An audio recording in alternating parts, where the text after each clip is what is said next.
Originally, I from the south side of Chicago. As everybody here, a town we call Inglewood. It's, you know, a known town out there. It's like, they call it a bad neighborhood, but, you know, whatever you want to call it. But that's where I grew up, and just being myself, as even a child, I've always just had my own way I was moving and living, and even with different things going around me, like, you know, it's gang banging and all type of stuff going around that I can easily get influenced by and just fall into. But first off, my grandmother, she was the one that had us like, hey, you're not going to do that. You're going to do this, and you're going to learn about music. You're going to do this, and blah, blah. And it wasn't until I was like about like 5 or 6, and she used to play a lot of like oldies, James Brown, different stuff like that. Okay. And one day, I remember I was sitting on the back porch, and I hear this song, Super Bad, by James Brown. And I'm just like, man, that song is like, what's this? What's this? And I got into it, and for some reason it stuck with me. And then I don't know, just changed into some whole other thing where I'm like, I'm gonna start wearing suits. I like to dress up. So anytime Easter came around as a child, I was like, well, let's go pick out our suits. Let's go get what we're gonna wear. And I would always like pick like these purple or pink suits or something just like just stood out. And then my dad, even my grandma, like, yeah, this guy is different. Now she was playing that music. How did you go on your own, seek out the visuals that were associated? Yeah, when I got older, when I was able, because like even from a child, I'm like, okay, but I started asking questions more about like, who's James Brown, blah blah, and then, you know, Michael Jackson. I eventually already knew him because, you know, he was already known, right? And so it was like, then as I got a little older and, you know, you able to search and look up things, I was like, okay, I go look up James Brown, look up, you know, Michael, and all of these different artists, but really, the one that like stuck out to me, not saying that James Brown he's the main, that's the root. Sure. But then one day, we was living in, we was on a trip out in Memphis, I think, or something like that. And my dad was playing Let's Go Crazy by Prince. And I was like, man, okay, what is this? And he just he's like playing the whole Purple Rain album. So that happened. A couple of years later, I had to be about, let me see, I was in teenage years by then, probably had to be 13, 14, something like that. And I'm just flipping through the TV, Purple Rain pop up. And I'm watching, and so I was like, yep, this is the type of stuff you about to do. I'm like, you know, I was just still just kind of avoiding it, even though in between that time span, me and my little brother, we like, you know, children do little dances for my grandma, put on little shows and stuff like that. And to the point my grandma would take us out, we'll be in a grocery store somewhere, and she'll be just talking about us so well, like, oh, my grandkids, they do this, they flip off tables, they do this, they do splits and all of this. And people will be like, oh, okay. And then she's like, oh, y'all sing a song. We'll just have to bust out and start singing. All of that, like, even though my cousins and my brothers and stuff was doing the same thing, but it just stuck with me. Even when getting older, I just kept moving forward with it. Like, okay, this music thing is what I want to do. And not what was the music of whatever time, like whatever it was hip hop, whatever I want to do. Funk, and that was what was in my soul. Always stayed with you as the funk. When you spoke about when you were much younger, and you said you moved differently or you had a different way about you, so I would imagine that left you open to influences, whereas other people would take them where they found them, like, he's on the radio and that's it. It's not a part of my life or a way of life even, it's just a song. So I guess was it easier for you to adopt these different sounds and I guess musical perspectives? Was it easier for you to do that because you didn't feel akin to the, I guess, normal society? Yeah. Do you know what I mean? Yeah, it was like, that's what made me, I don't know, like, and now, even now, it's like even hearing something, I can hear it's like, even as a child, I didn't understand it so much when I heard the music. I just know I hear guitars, drums, and it just did something to me where it was like, okay, I must be in tune with something that's just keeping me to be like, okay, why I can hear this guitar so good? Why can I hear these drums so good? Why I hear these rhythms that's just doing something to me against even hearing whatever the song music of that time was. Sure. And just being like, okay, well, whatever. And then going to hear like James Brown, Al Green, or whoever, and I'm like, oh man, I love this stuff. And I knew like, okay, it got to be something. So for me, it was just diving deeper and learning, honing whatever that was. Sure. And just even if it was just sitting at home pretending to sing and do these James Brown songs and learn how to do these splits and stuff, and just watching till I was like, okay, I can do that. And then just watching Prince and him doing the double splits, and all right, I'm gonna learn that too. And I'm gonna do this, I'm gonna do that, I'm gonna do that. All right, okay, I'm gonna learn how to watch interviews and see, Sure. you know, what their mindset was at, what type of person are they, what, you know, what type of vibration do they hold, and then to help me discover myself even more, you know. Sure. So What was you said there was some hesitation with it as well. You were investigating all of these things, and you would perform at home in front of people you were comfortable with. Was it jumping up on stage in front of strangers, or was it you weren't quite sure about yeah, I wasn't sure. I just was role? really, because it was at first before I was even thinking about, I was kind of like you were saying about, you know, some people would listen to something and be like, okay, that's a song on the radio. I would kind of like pretend like, okay, that's something on the radio, but then I'm really deep inside like, man, that's like, You know, gotta have it. yeah. And so it was just like with me, it was more, you know, I was in a moment where I was like, I'm gonna be a chef. Like I was just all over the place where I'm Sure. like, the music just always stayed there. My love for music was just there, to the fact I just broke down. I was like, all right, let me stop fucking around and let me do this. Yeah. And like figure out whatever route I need to go to do this, and just keep practicing for no reason. Like even after, like even when I got older and after like high school and stuff, I still would just like practice for no reason at all. I didn't even have any visions of creating a band at first. I know I wanted to do it, but I wasn't like putting myself into that scene yet at all. I wasn't even in like high school. I think I waited to senior year of high school to finally put a group together. And it was like the last year of high school. It was like, man, we need something for this assembly. You want to do something? I'm like, okay, I play drums. Let me put a drum group together, and we did that. And it wasn't until after when I really got invested and was like, you know what, let me just get to this band thing and figure out how I'm going to make this happen. Well, it takes more, I think, once you realize you want to make it a complete entity onto itself, because you yourself can play piano, or you yourself can play a guitar and things like that, but you yourself realize that that's not the elements of the shows that I'm seeing, so you realize you have to wear a lot of hats quick.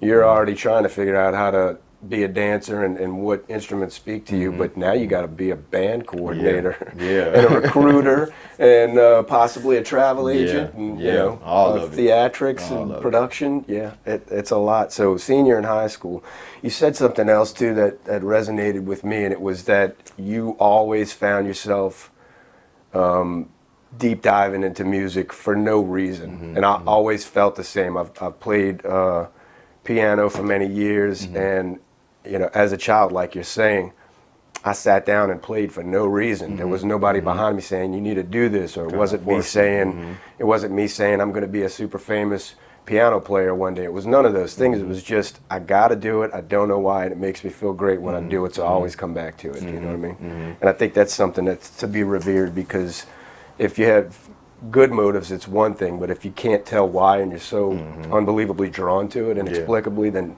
you'll never leave it. It'll never leave you. Yeah. You know? And that's a powerful thing. When you started to become all of these things we're speaking of, you said a senior in high school. At that point, what did you know? Because you had spent a lot of time researching different aspects of these performers. So did you realize what it meant? It meant that you're going to have to go find these people? Yeah, it was like I said, from child to high school, I was it was artists I didn't even mention. Like I was getting into Bob Marley. I was heavy into Bob Marley in high school. And his messages and his music, Parliament, Funkadelic, George Clinton, Carlos Santana. I was just from coming from James Brown to just discover all of these different artists, even Little Richard, and just different artists. I was just watching like, man, okay, they all got a style. It was some connection that I found on later on in life about all these people that somebody told me. But all of these different artists, I was just like learning until I was like, let me see. Like I said, after high school. And the funny story was what made me want to start a band was I was like playing percussion at the time. Learned how to play bass. Plus started playing percussion. Was at a block party, I think. Yeah, okay. It was a band playing at a block party. And I walked down there. I had to be, let me see, I was like 17, 18. I just knew I was out of high school and I'm back living at my grandmother's house. What year we talking roughly? 20, had to be about 2010, 2011 around that time. So I walked down the street. You know, I'm already in my music headspace, but I just didn't, it was time to put action into it. So go to this block party. It's a band playing out there. Older guys, I come out there, I'm like, oh snap. I run back down the street, go get my conga, come back. I'm like, can I play with y'all? They're like, yeah. So I'm just feeling like I'm just snapping. I'm having a good time with them. They playing all these hits and I know them. I'm like, yep. So after I'm thinking we had a magical moment. So I'm like, can I join your band? And they like gave me a card. Yeah. So, you know, probably that Monday I'm calling. Hey man, this is the guy that was playing the percussion. How old are you? I'm 18. Yeah, man, you too young. I got the phone on me. I was like, oh, ain't this about? I was hurt. I'm like, did you really just like hang? Like, you didn't say just come back later and then you just hung up. So I'm like, you weren't never really trying to get me in the band anyway. So I was like, okay. I took that as all right. Let me see what else I can do. At the time, Craigslist was, you know, something that I forgot how I came across Craigslist, but I was like, I'm gonna just put an ad on Craigslist and see what happened. So I put this ad up there. Tamarie, what was I calling? Yeah, Tamarie T, the front man extraordinaire. That's what I put the ad as. 2 people called me. First guy called me. He like, man, I like everything. I like your description of everything. I had no videos, and I just wrote a description like, man, I'm into Prince. I'm into this, like all of the stuff I was into. He like, man, I think you would be perfect to join my band. It's called Space Cowboys, and it was some stupid ass shit. I was like, I was just like, okay, you know. I was like, all right. Luckily, somebody else called me. He like, hello, and I'm like, yeah. He's like, I seen your ad. Are you, you know? He called he said something else. He didn't say my name right at first, which always happens all the time. He's like, actually, I thought you was a woman by the name. I was like, no, my name's Tamarie. I'm a guy. He was like, well, you know what? Still come down. You know, we had a talk. He was like, yeah, we do Prince. We do all of that. We a cover band. We do all of that stuff. I'm like, come down to our studio session and rehearsal and see what you know can do. So, I told my dad, I'm like, man, I want to go to this this audition, but it's on the west side of Chicago. Now, in Chicago, you got the south side, and you got the west side. Now, they both, you know, you got, you know, different neighborhoods, you got, you know, your problems. But the west side to the south side, it was like, oh, no, that's way worse. To the west side, they think the south side. It was just, you know, it's just the same stuff. But so my dad like, man, on the west side, I'm like, yeah, I need to go do this. I just got to go. So, which my family have always been supportive of what I was doing. Like my grandma and dad, I used to blast music 24/7, and nobody really told me turn that stuff off. Like sometimes they'll tell me turn it down, but majority of the time I would blast music. But since I was playing like oldies and stuff like that, they didn't mind. Yeah. So he drive me to this building. It was called the Chocolate Factory. I remember the big old rehearsal space on the west side. He like, man, this spot don't look like it's a space. I'm like, we looking at it. He like, you sure? And I at the moment, he like, you just want to go home? And I thought for a minute. I'm like, nah, I gotta go in there. So the guy come. I'm thinking they sent somebody downstairs. So I'm thinking it's the guy who I was talking to on the phone. So I'm like, oh yeah, his name is Professor. I'm like, Professor? He like, nah. He's like, I'm Fred. I'm just one of the singers, but we're gonna take you upstairs. So since it's Craigslist, I'm already looking like, man, what the? Well, you know, I'm thinking it's like some fishy stuff, but I'm like, he threw yourself to the wolves with this. Yeah, I'm like, I'm gonna still go up here and see what's happening. So go up the steps, walk in the room. There's a band up there. They, you know, doing their thing. They playing. I'm like, okay, cool. Like a 4 or 5 piece band. I sit in the cut and just was sitting in the back. And I remember I had like this gold silk shirt on with this fedora on, just sitting in the cut looking at them. And it's like, all right, what songs you know? I was like, well, I know I Want to Be Your Lover by Prince. I know Jungle Love by The Time. I was just naming all these songs. They're like, oh, we know all of that. All right, come on, get up here and do, what was the first song we did? We did this song by The Time called Gigolos Get Lonely Too. So I just get to singing the song. They're like, okay. Then they're like, oh, you know Jungle Love? I'm like, yeah, we do Jungle Love. And I get to just do the song, get to dance and hit the splits. I just went all out. Okay. After I stopped, they looked at me and was like, man, this ain't even an audition. We want you in this band.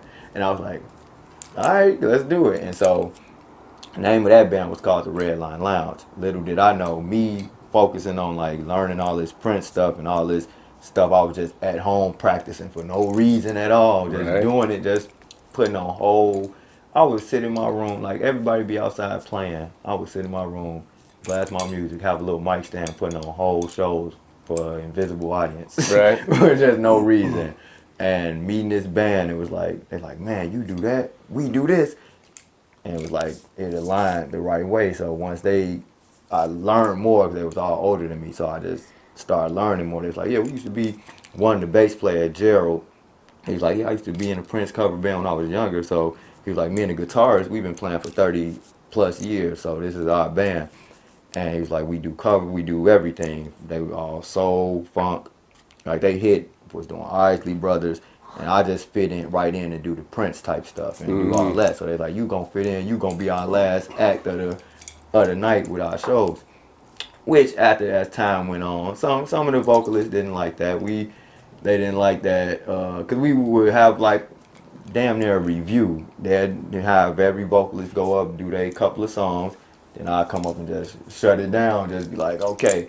But sooner or later, it just ended up being me because all the other vocalists be like, man, y'all showing favoritism to him. But I was in the band longer, so it was like new vocalists would come in the band and think they supposed to close out the show, and I'm like, yeah. And somebody was like, man, you guys see seniority in the band. How they feel like I don't know. So how many people were in this band? This one was very smaller. We had about I would say we didn't go over 7 people. Okay. We had, let me see, drums, percussion, keys, lead guitar, bass, and then we had like, let me see, like 2 singers sometimes. Yeah. So. And when you put that ad out, you said you put it out for a front man. Yeah, just to be a front man in the band. And, but you had already picked up on percussion and bass. Mm-hmm, and did you list that in there, or you were just looking to be a front man? I didn't even tell them I did all that. I was just like, I just want to do that. So. I mean, it was a godsend that they resonated with or shared some of the same interests as you as far as musically speaking. Yeah. All those songs, they just kind of linked up. How long were you with them for? So let me see, that was about 2010 till, it had to be about, I would say about 3 years, because I started my other band in 2013. So I was with them and learned a lot from that, even though 3 years sounds short, but it was like, for me, we were working almost every day. We would rehearse. Like I'll tell people, when I used to rehearse with them, we'd get together. We'd be on the west side of Chicago. The band leader, he had a garage. We would sit in that garage we'd start rehearsal at 12 in the afternoon. And we wouldn't leave out till 11 p.m. or 12 a.m. And we would sit in there and rehearse. We'd take breaks. Everybody have beer, barbecue, whatever we eat. Yeah. Get back to it. All right, y'all, let's learn this song. We were just like working on our craft so hard where people would be walking through the alley and they'd be hearing like we doing I Want to Be Your Lover by Prince. And they're like, man, I thought the radio was playing. And that's how tight we was just like getting this sound till like we started doing different shows. And my first performance, he had set up was it an anniversary or birthday party? It was one of those where he had a beautiful house where he was like, okay, we're going to set up a party in the backyard and it's going to be our first show. I'm going to pay y'all. As the band leader, I'm going to pay y'all to do this show for this party. So the first show, you know what? I ended up bringing dancers in the band too. I had to ask them like, hey, do y'all want to add dancers? Got on Craigslist, found dancers that fit right in at the time as well. And we do this first show and people was like, man, that guy, they was like, he got something. Y'all got to make sure y'all keep cultivating him, which they did. They kept, teaching me stuff. And my band leader, professor, he got me more tight with not only knowing the music, but knowing how to run a band. Now, me being in the band at the time, I used to get frustrated because he used to be on me. Like, I do a show, like when we started doing more shows consistently, I do a show and he would be like, I think the crowd went nuts. And I'm like, yeah, and snap. Yeah, man, come here. And he like, he'd tell me a whole rundown of stuff I messed up on. And I'm Yeah. like, man, what? I always get so angry because I'm like, man, did you just see this crowd? He's like, nah, you got to take it even harder. You have to. So he like cultivated me more and more. Like I already was in a position where I knew my craft, but meeting them made me just get even more like on it and That's, tight, and yeah. even learning how to like the backside of dealing with a band, learning how to set up rehearsals, learning how to make sure, hey, when we got a show, everybody pitch in to do what we need to do. If you need the drummer needs help setting up, we supposed to move like a team and a unit. I learned all that from him, and he used to be frustrated sometimes, and he used to go off on us. But when I got my own band, I started to see this is why you got to have a tight ship and have to be sometimes strict, because if you're working with a team of people, you got this thing. And then the other guy, like I told you, was two friends, 30 years, Gerald. Now he cultivated me more with the music and with like, hey man, he was very encouraging. Like it was kind of like a, Good cop, bad cop. yeah, like that's what it was. Like, and Yeah. Gerald was more like the fun, like, hey, come on, man, you just killed him. You seen all them girls out there Yeah, for you, and all. yeah. Yeah, Well, let's be like, that's yeah. good to have equal parts of both of those elements. And I think I was going to mention it anyway because you said those guys had years on you. So Yeah. it's always to your benefit to work with a couple of guys, one or two guys that have been in it for decades, and they're going to impart some wisdom to you. And you probably needed it at that point in your life, because it's one thing to have a strong interest with something. Yeah. You could be casually interested in a lot of things, but to turn it into a regimented, driven machine is totally different. Yeah. And you probably picked up a lot of what you needed at that moment before Yeah. you got ahead of yourself. Yeah. You Yeah. know? To what end was this band? What were the goals for this band? Because it sounded like y'all practice a lot. Were they gigging? Yeah, so the original idea was for us we're gonna start this cover band, and we were gonna go into doing original music. We started doing, different gigs and stuff, but like I was saying, the first show I ever was that show, but my first live performance in Chicago on a stage was at this big blues club called Kingston Mines out in Chicago. First show we ever did was just from somebody, it was a jam session. The guy over the jam session, big time, all over the world, international blues guitarist, blues man, Lindsey Alexander, who I show so much respect to, because he didn't have to let us come up there on his set. He was like, hey y'all come up here. Now, mind you, we in a blues club talking about we about to come in here and do Prince. So we like, okay, I'm like, me at the time, I'm like, all right, well, y'all, this is what we about to do? Come on. I wasn't really, some people be like, oh man, I was kind of nervous. I'm like, let's do it. So we go up here. These people that's waiting. They first off, they trying to figure out what's this little skinny dude with this big fro, because I had a super big fro back then, and like, okay, we gonna see. So we do these songs, we hit these Prince songs, we just start doing all this funk. All I know is these people started standing on tables and rushing the stage, like, oh man, like it just went berserk. You woke them up. Yeah, and I was like, oh snap, and that was my first time getting a reaction like that. Yeah. So I'm like, okay, I was kind of like, all right, but then I just got to the point, I'm like, okay, cool. Once I seen that happen, and then the guy, he's like, y'all come back every Sunday, start building y'all name up at this jam. So we did, and then from there, we started getting more connections to other gigs and stuff like that, and to the point where we like, okay, we were doing something out in the south suburbs. We just was getting booked for different things. Only thing that happened was, trying to keep a band together. We were going through different band members to the point it was like, okay, what's going on? We had a core team that stuck together, but then the core team, kind of started lacking up a little bit. And so it was like, okay, by that time, when we were at like 2013, and, it's personal stuff, but I had a child on the way as well. So in my own personal life, I started like, okay, my focus went from the band to, oh man, I gotta get prepared for this baby. And then I just kind of stepped back and disappeared from the scene. It was like whoosh and just left. And I was like in probably 2012. Yeah, 2012. I left and just stepped back for a long time. And I would go out. You know, by that time, me and my mentor, we had a falling out. So I was like, you know what? Fuck this. I quit. I got a child on the way. I ain't got. You know, I was like, and that was the space I was in at the time. Yeah. So you know, like it wasn't like a heavy falling out. I just was just like done with, you know, that.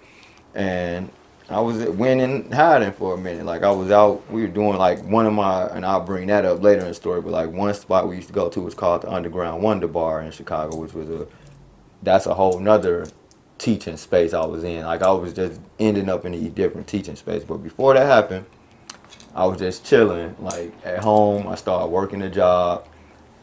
And I just wasn't feeling fulfilled. I was just like, man, you know, I was just at a point where I'm like, I gotta get this money for the baby, I gotta get this money for the child coming. And one of my friends one day, he's like, man, was doing videos, and we were roommates at the time. He's like, hey man, you wanna come to this video shoot with me? He didn't tell me what it was at all. I go, and I'm like, where we at? We walk into a bar, and it's a band playing. I'm like, this mother, you know, I'm out of the scene right now. I'm not, like, cause around that time, I was somewhat known around Chicago, but as they would call me Little Prince. I didn't have my own name at all.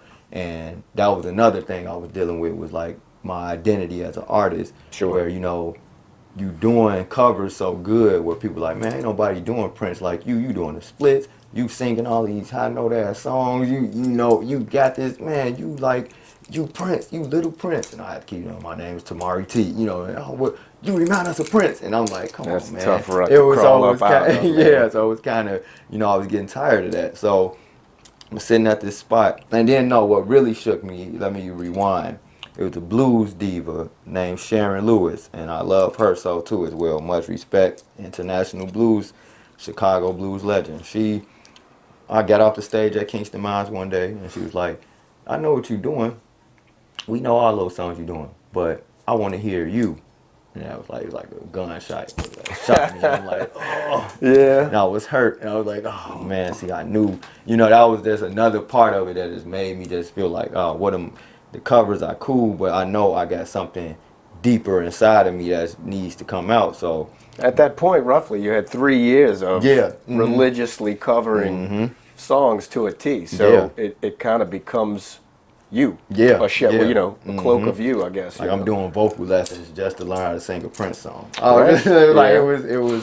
it was crazy. But I was like, in between that, I was messing around with at least trying to find my sound. Like I would go home and I learn how to use a computer to like do beats and stuff like that and make these different like tracks. So I'll play around and just make these drum tracks and stuff like that, but then just put it back in. All right, let me go do this Prince stuff. Let me learn this Prince. Like I tell people all the time. Now, and it's not only just Prince. We did Morris Day in the Time. We did James Brown. We did so much where I got like millions of lyrics in my head. Somebody's like, hey, sing this song. I know it instantly. And so back to the story where he took me to the venue where the band is performing. So I'm just in the back, and I still used to, every time we used to go, I still have my trench coats and my shades, and I'll be in the cut with my own little style. And I'm watching this band, and I just hear this voice like, you know you can do better than that. I'm like, this ain't even, you know, I'm thinking to myself, like, I'm not here to judge this show. Like, but the band was really, they were just sitting up there, just playing with no emotion, no feeling. Sure. And it was like, you know you can do better than that. So what you about to do when you go home, you gonna start preparing to get a band together, and you gonna call it The Company, but with a K, Kumpany. I'm like, okay. So I listened to the voice, went home, wrote it down, and I'm like, The Company. And I just started, you know, remembering everything. Like, okay, I love Prince, I love Parliament Funkadelic.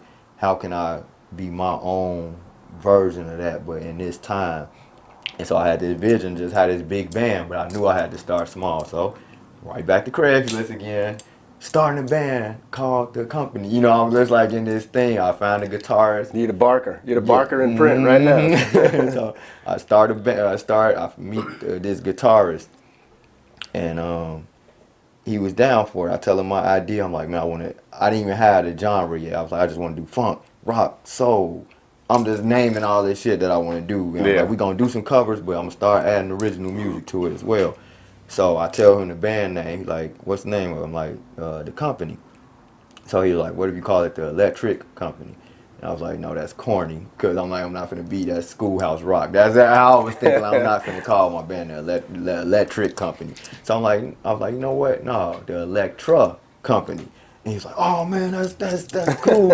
And so we started building this thing. So I just started reaching out to people over the years that I met, like different musicians and stuff. Like, so it was like, okay, a bass player I met, his name is Sid. He's another one that was like deep in love with like doing Prince and influenced by Prince. Yeah. I met him through being at a rehearsal with my first band. He just happened to hear us. It was like, man, y'all in here we was doing Darling Nikki. He's like, man, y'all in here doing my man up in here and y'all sound good. He's like, y'all keep in touch with me.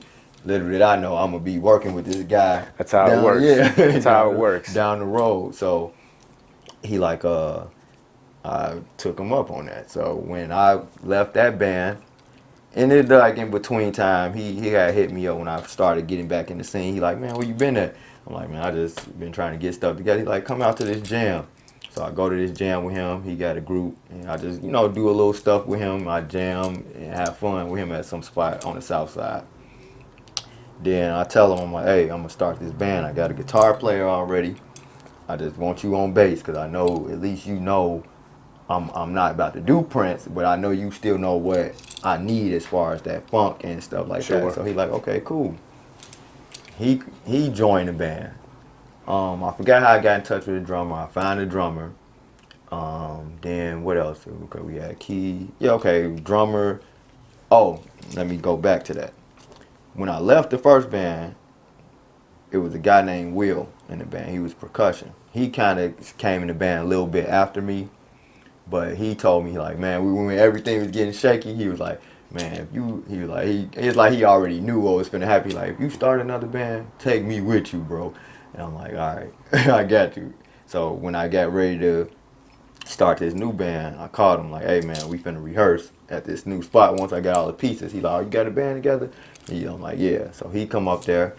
We go through the songs. Now, only thing that was going wrong, the guitar player, he was cool, but he wasn't fulfilling what I needed. So I'm like, okay, I'm gonna bring another guitarist in. I bring this other guy that I met through all the jams and stuff we were doing. His name was Mickey Thomas. He's no longer with us, but he transitioned back in 2018. But I asked him, I'm like, hey man, you should come to one of our rehearsals and you want to join the band with us? He's like, man, sure. I've been waiting to perform with you. So I tell him my ideas and everything. So we just started building this thing. Now I started branching out. Instead of doing like Prince covers, I'm like, I love Jimi Hendrix. Let's do Jimi Hendrix. I love Foxy Lady. We just started doing, then I started doing more Parliament Funkadelic stuff and like songs people ain't heard by them and stuff like that. Yeah. And then I was like, hey y'all, I got this original music too. So those times when I was like took a break, I was like working on my craft, trying to figure out this sound. So I brought these songs to them. They're like, all right, cool. And yeah, we just started. It started forming. The original guitarist I had, he ended up, him and the new guitarist I brought in didn't gel right. So he started getting angry about it. So I was like, man, that's not the energy I want. But I really do like how he plays. So we gotta go. Mickey ended up taking the spot. So it was me, Mickey, Sid, Big Wheel, and I can't get this dude, the drummer that was in the band with us. I can't get his name. He's a cool dude. But we started this thing, and I think our first show we did was at the spot I mentioned, the Underground Wonder Bar. And by this time was 2013. So I'm like, all right, y'all, I need everybody. I just slowly putting my vision in place. I'm like, first, I need everybody to come dressed. I need y'all. I know y'all older than me. I'm young as ever. By this time I'm in my 20s. I'm like, I'm older. I need y'all to come in that Parliament Funkadelic style, wear some glittery stuff. Yeah. So, you know, then at first they're like, man, we ain't gonna go all out, but we gonna do it. So they came. I set the whole bar. By this time, the bar knew me because we won a talent. My first band won a talent show there and everything like that. So I was able to just even ask them like, "Hey, can I do a show here with my new band?" And they're like, "Okay, we're gonna give you a shot to see what y'all do." So I just went all out. I'm like, "Let's go get a fog machine. Let's go get all these LED lights because I'm Yeah. gonna bring this Sure. to life." It's an And I atmosphere. went and changed my whole like. I would be when off my first band. I had a cool dress style. Like I'd be dressed up and stuff like that. Had like, you know, little fedoras and suits.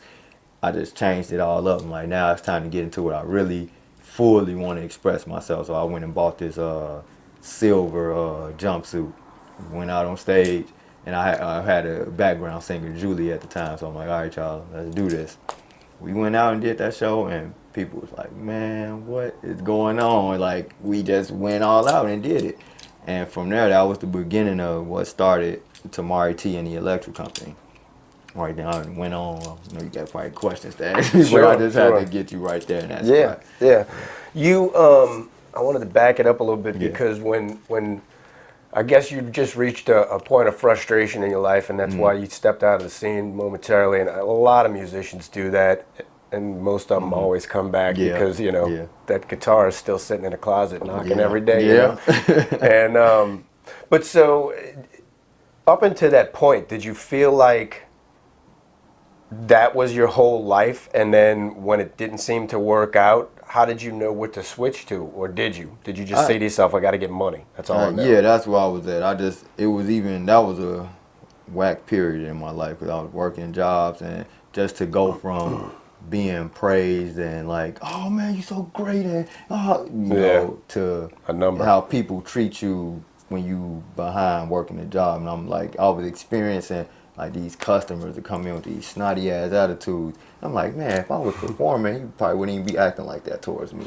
And so it was just like this. I sometimes you want to just reach over the counter, like, who you talking to? But I was like, okay, you know. So I had to really. It was a lot of like shit that I really that made me. I didn't know how to feel about that. Like I just came off of doing big stages and doing different gigs with them, and that was my life. That's how I made money, was performing. I didn't even get in. I tried like in teenage years. I tried to do the 9 to 5 stuff. It never worked. I never got hired. But when I got into the music, that's when I first started getting paid and doing my thing. So just to take that break and get into that was like weird for me because I'm like, okay, I got to wear these uniforms. I ain't really while I was working at Chipotle. Yeah. So I was like, I got to do all this shit, and it just took, and even to the point where while I was like, even that time I was working there, sometimes I would go out on the weekend. I would go to the spot, the Underground Wonder Bar I mentioned. I would go out there just to show my face. And they'd be like, oh, snap, you out here? And then I'd disappear again for a long time. I would just do it every now and then until one day, I was like, it was two things that happened. The manager was like, we need somebody to work this shift tonight. And I was already planning to go out to the Wonder Bar that night. Like, we need somebody to work the shift. One of the coworkers was like, Tamarie can do it. He ain't doing shit. I'm like, and I'm like, you just, cause I did music, so he just felt like I wasn't doing nothing. I'm like, okay. I'm like, and I checked him later, but I was like, okay, I see that's how people feel when you following your dream, following your craft. They feel like, oh, you not doing nothing because you not doing a typical thing that everybody doing. There's a saying, man, if you want to kill a big idea, explain it to small-minded people, you know what I mean? So I'm like, that was the first thing. The second thing was we get super busy one day in the restaurant. And I'm back there like, I'm trying my best to, keep up with it. Because I'm like, I'm not in this job for this. I just wasn't right. It was a means to an end. Yeah. So one girl just got an attitude and tell me, like, just pointed like I was just some type of dog. So I'm like, get down there. I'm like, oh, so that was like the last straw. I'm like, you know what? I'm done. And I sat there that night. And I finished the rest of that. I left. I'm like, all right, y'all. I'll see y'all later. I went down to the Wonder Bar that night. And I had a good friend of mine, Hannah Luce. She, her dad's like a big time pastor, but I met her at the bar and we were talking and I'm like, man, I just don't know if I can keep going. She's like, why you keep going there? What are you doing? You got all this talent, you wasting your time. You just need to stop doing it. You gonna be taken care of if you get back into what you need to get back into. And then I was like, you know what? So that was when I was like, I quit the job. I just text the manager like, enough. He's like, what do you mean enough? I'm like, I'm done. He's like, that's how you gonna do me? I'm like, yeah, cause we was cool. The manager would come hang out at our house and stuff. Yeah, so I had to let him know, like, man, I'm not invested in Chipotle like you are at the time, and that actually inspired him to get out of there too. A lot of people, because they saw like, man, he really is into his art. That he just like, I'm not finna do this no more. So I quit, and that's when that little situation we were starting the band started, and I just went to the first bar that was open and let me do my thing. Yeah. So. Did you feel like when you had to switch gears real fast, did you feel like, I guess, a regular job and a regular lifestyle was a threat to who you were before that moment? Because parts of you kind of disappear beneath the demands of regular day society. Yeah, it was really, like I said, it was tough for me. I was fighting, getting myself not falling into like a slum and be like, oh man, I can't believe I'm doing this. Like, so the way I was coping was still going home and working on, like I said, it's some stuff I missed out on with these stories, but I would go home and still work on my craft, watch videos, and still keep myself inspired some way. Like, all right, let me watch this hour concert video, Earth, Wind, and Fire, or this hour Parliament Funkadelic concert, or something like that. Or I would like go to the bar to open jam just to keep myself, uplifted, but then still having to go back after I just came off the stage. If I did go to open mic, do a little something by myself without the band, because that was another thing. I wasn't used to performing with other musicians. So being able to be like, all right, I'm not in that band no more, so now I can branch out and meet new people was like a whole nother thing for me too. Where I ended up in that, when I got back into, I think it had to be 2016. About 2016, I was able to go to the Blues Fest and do something. It was a lot that I was happy, like, okay, let me branch out and start just doing stuff. And it's encouraging anyway. I was really just trying to find my tribe again. Like, okay, if I'm not with this band no more, me and the guitarist, my mentor from the first band, we got back cool. We understood, like, all right, this young man is on his own path. Like, I knew he was kind of, upset about it at first too, but then eventually he ended up seeing, like, he did his part with me when was to show me the ropes, show me what I need to do. Yeah. So it was just time for me, like, let the bird free. I, went through a little obstacle first, but once I got my band started and I was picking up, learning whatever he taught me to run this band, it was cool. And then working with older musicians, they already kind of know what it is. So I think all of that, because I wanted to back way up for a second and ask you, some of the artists that you named that you were listening to at that time, I mean, some of their names were still in the wind, like Prince and all, but a lot of them were largely unfamiliar to people in your age group at that time. Yeah. So you picked up on, I guess, influences from the older people in your family, what they were listening to, and you kind of heeded like you said, your grandmother kept all of y'all in line. So, I mean, you had respect for older generations and things of that nature. I think that that's uncommon, and I think it's missing in a lot of people today. It's one thing to forge your own path, but if you have no idea where you came from or who laid down the steps before you, then there's no telling if you're gonna fall off a ledge or build your own house. And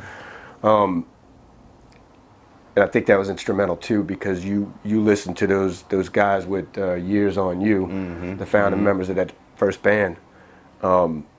Did it have an influence on what you were doing moving forward sonically?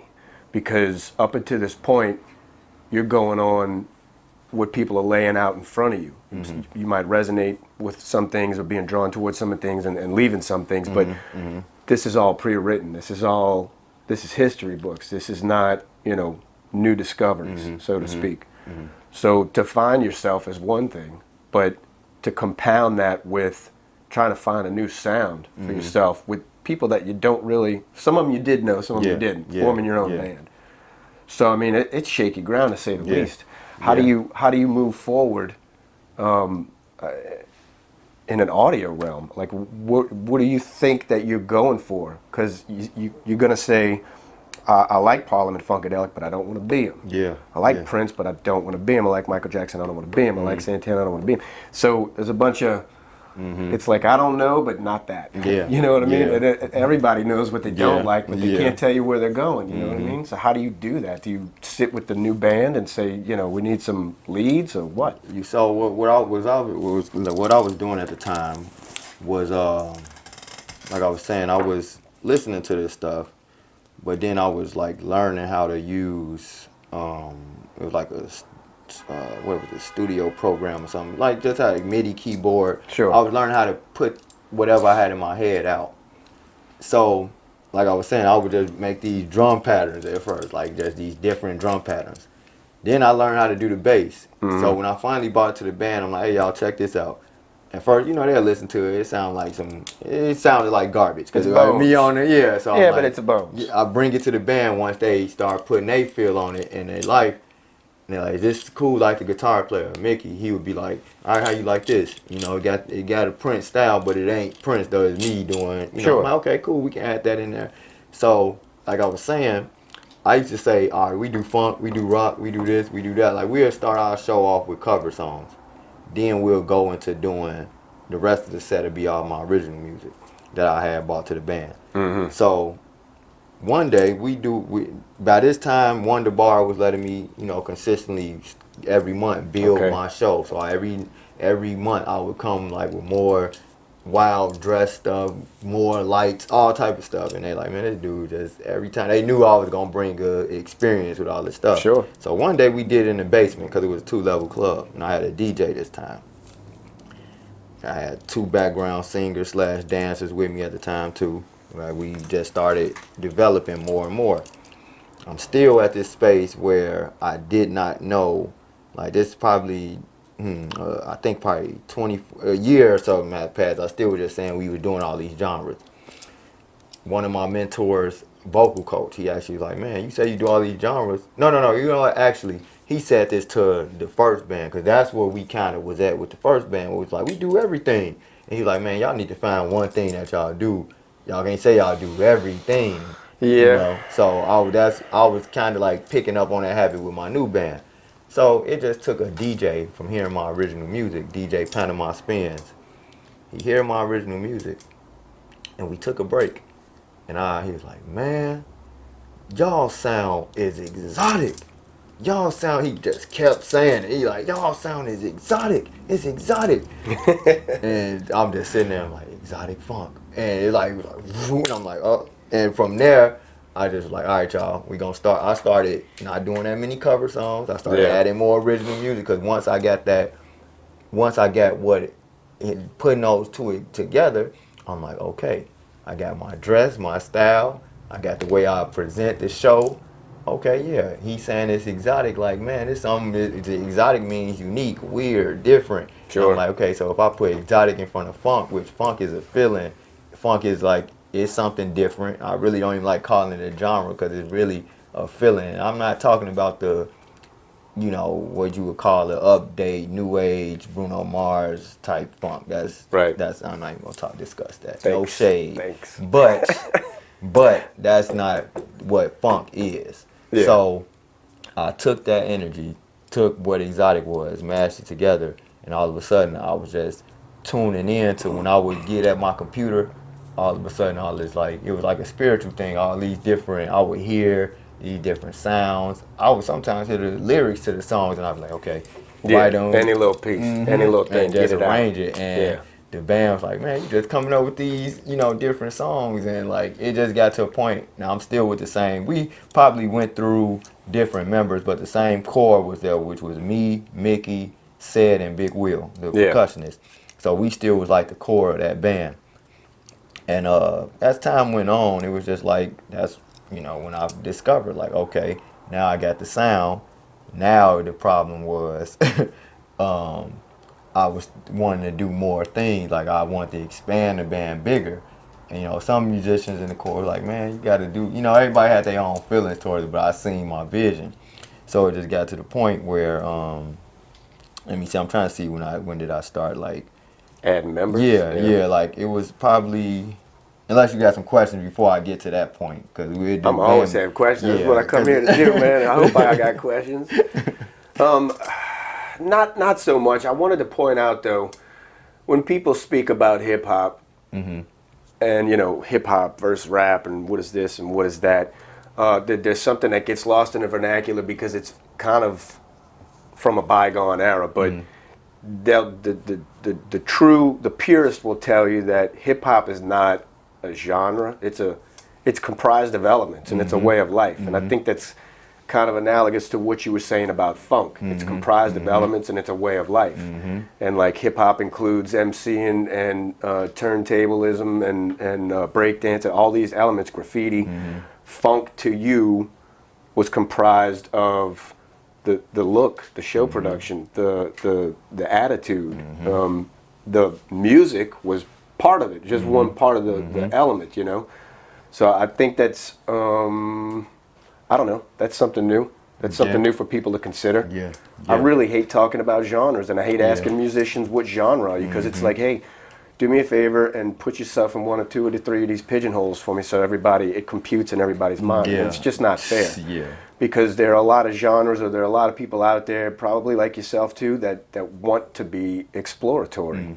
And how do you do that if you say exploratory country? Well, what the hell does that mean? You know what I mean? Like you're trying to resonate with people by putting yourself in a genre name, and they're not going to know what the hell you're talking about. Exploratory country or R&B or something like that, you know. So, but I appreciate the idea that to you it was much more, and also the struggle, because to you and with that perspective, you realized you had several voids to fill. Yeah, it was a lot. It was actually a lot, and then I do want to make sure I mention.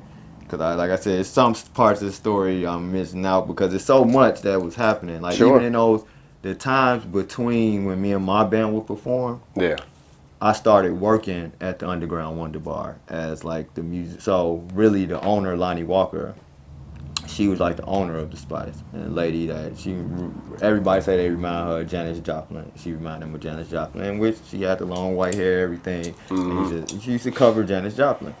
I ended up, now she had, I was just about to say it was a badass band.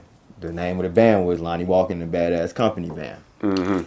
I appreciate her so much because she opened the doors for me where she was like, all right, you can do your thing here. But she asked me one day like, hey, you wanna join the band and play, you know, percussion? And she seen what I do and she was like, you wanna join and do this, and I'll let you come up and do a little something. Now, with her musicians, all her musicians were like legendary musicians where you hear about the Shaka Khans, the Curtis Mayfields and all that, but you don't hear about the musicians. Every musician in her band, either they didn't, like, okay, for instance, Herb Walker, famous, good, like he used to tell me so many stories about what he used to like playing with Curtis Mayfield, James Brown, all these different artists growing up, and even being in Paris and living in castles and like all the stuff he did as a musician back in the day. Then you got Kevin Patrick, who would tell me about his days, who like working with Stevie Wonder, working with Bob Marley and them, all that type of stuff. Then the person that me and him just locked in so well was Smoking Joe Thomas. Reason me and him locked in because when he first met me, he met me with my first band. They all met me with my first band. But when I came back alone, he's like, good, now I can work with you more too. He used to work with Parliament Funkadelic. He used to work with what is the guy name? Played drums for Jimi Hendrix, Buddy Miles. He used to work with him. All type of different people used to travel the world with Buddy Miles and all that. And he saw me and was like, man, you ancient. You been here before. So I'm going to teach you whatever I can teach you as a musician. So I was we working with her Monday through Sunday. I got back. I didn't have to go work no job no more. I'm like, okay, good. I'm back in my motion, but now I'm in a different environment while I'm working in a bar. And I was being exposed to a lot of stuff, you know, like heavy. But I'm working in this bar now as a musician, and just meeting out, because Wonder Bar was like a prime place. People would come from all over the world to come to this spot, and then when they'd see me, it got to the point I would have people from California coming all the way down there like, oh man, we came to see you perform and blah blah, to the point it did kind of get where me and the owner, we used to have our differences sometimes, but I could tell sometimes she would be like, man, because people would call in like, hey, is Tamarie T performing tonight? And it's her show, which she still opened the stage for me to do my thing. So it was still cool to, still, like I said, I love that she opened the stage for me. Then we had her, and we had Ray Bean, he another one. He used to play, but I learned a lot of percussion stuff from him, more to enhance my whole musical endeavors. So the whole band in general and all the musicians that were up there. But the person who brought me into the Wonder Bar, her name was Lorna Boston. Big time jazz singer, all of that. She saw me perform, and I was younger then when I came in there and met her. She's like, come on in, as long as you don't drink, whatever, get up on stage. They see when I was with my first band, I did the Prince stuff. She like, oh, that boy bad. You come back every Tuesday. I wasn't able to come back every Tuesday, but when I finally was alone, I came back. So she said, okay, I see you came back. So they all like greeted me with open arms, and it's so many musicians that I met up there that this place was like, it was the spot. Like everybody would come up there. I met it's a big time guy named George Daniels. I got a story about him too that changed my life too. I met him. The guy from Naughty by Nature. MC Hammer came up there before, but I missed him just by like 5 minutes. And they were talking like, man, y'all could have did a dance contest, dance competition. I missed them. I was mad about that. But it was just like this place downtown in Chicago where we were like the only place, like we want to call it urban, whatever you want to call it, where it was just high class ass place around stuck up people would come in there and we'd be up there just, doing our stuff, funk, soul, everything.